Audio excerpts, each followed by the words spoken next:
कर्जमाफीसाठी फडणवीसांकडे पंचांग घेऊन जायचं का? शेतकरी नेते राजू शेट्टींनी हा संतप्त सवाल विचारलाय। शेतकऱ्यांच्या दुःखावर फुंकर मारायची गरज आहे असंही राजू शेट्टी म्हणाले।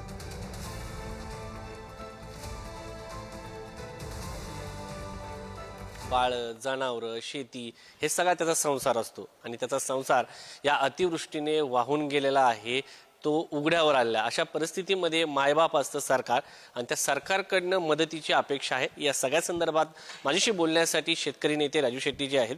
सर, आक्रमक भूमिका राहिली कायमच तुमची, मात्र तुमच्या पिकाच्या भावासाठी ज्या आक्रमक भूमिका होत्या आता पिकच राहिलेलं नाही।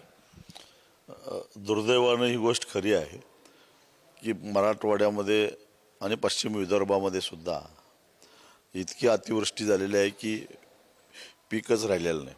खरं तर सरकारनं ओला दुष्काळच जाहीर करायला पाहिजे होता, परंतु सरकार या मागणीकडे गांभीर्यानं लक्ष द्यायला तयार नाही। ओला दुष्काळ आणि कोरडा दुष्काळ याच्यामध्ये फार मोठा फरक आहे। आता शेतामध्ये जे कुजलेलं पीक आहे ते बाहेर काढायला, ते स्वच्छ करायला कापणीपेक्षा जास्त खर्च येणार आहे।